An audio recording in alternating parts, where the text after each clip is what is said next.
Hello, traveler. Today I just want to go through a few magical fun foundations with you.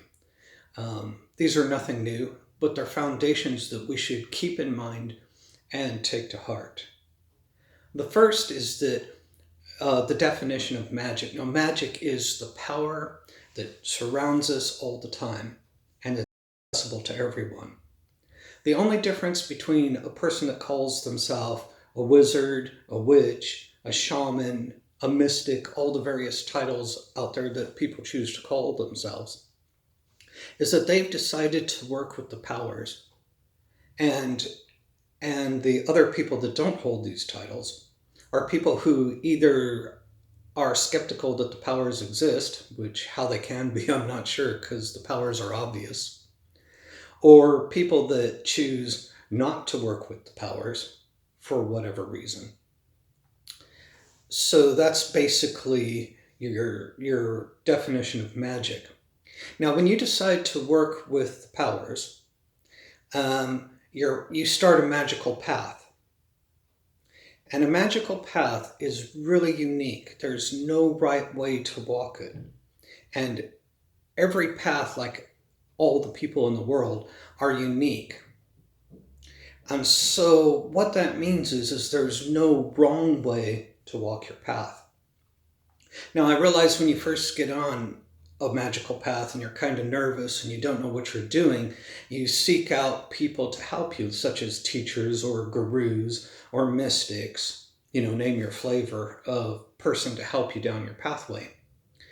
The problem is that oftenly these gurus or teachers will act as if they have some kind of secret knowledge that they can just hand to you. And it's not true. Working with magic is an experience. It's also an art and not a science. So what works for one person is not going to necessarily work for another. Not only that, as to whether it will work will be based upon your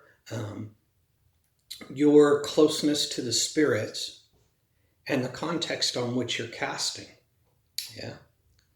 And so when you go to a guru or somebody to help you, don't believe them if they tell you that they've got some kind of secret knowledge or that something has to be done a very specific way. If you got a person that insists on these things, leave right away. They're dangerous. They'll hamper your magic walk and possibly cause you great troubles in your life and in your mind and your spirit. When you look for a teacher or a guru, what you're looking for is somebody that has walked the path, that has some experience that they can share with you. Now, the experience they can share is what's worked for them. Don't run into these guys that are like well read up but haven't tried stuff out, because they're trouble as well. The thing is that even though a guru or a teacher has had experience, like I said, it won't necessarily work exactly the same way for you. So a good spiritual teacher, guide, or guru is going to tell you, this is my experience. This is how it worked for me. And this is what I think it means and what it means for me. What you've got to do as the student is look at what each thing means and then determine if exactly what he did may work for you, or if you can make some changes along the way. For example, let's take something as basic as casting a circle. When you cast a circle, depending on who you're with, because there's all kinds of ways to cast a circle, you want to understand why you're casting the circle. That's what's important. How you cast the circle is not important. You've got to get the concepts of what it's for. In most cases, a circle is protection to keep the bad things out.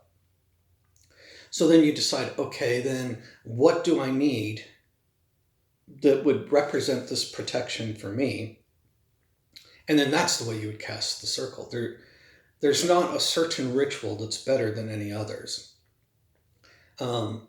Everything can be effective in the hands of a magic worker that understands the base reasons for everything he's doing. And that's the main thing I want you to think about today, is the fact that in magic there is no right or wrong. It's all contextual. It's all based on you. Never think of magic as a science and that you can cookbook your way through things, because that's how you can bring a lot of destruction both down on yourself and on other people. And maybe if you're hexing somebody, you want to bring destruction down on them. But if you're trying to do something good and you're trying to work on something, you could build destruction just by not knowing what you're doing. So research is the name of the game. Research and trial and error. Now, don't get me wrong. When you walk the path, you're going to make mistakes.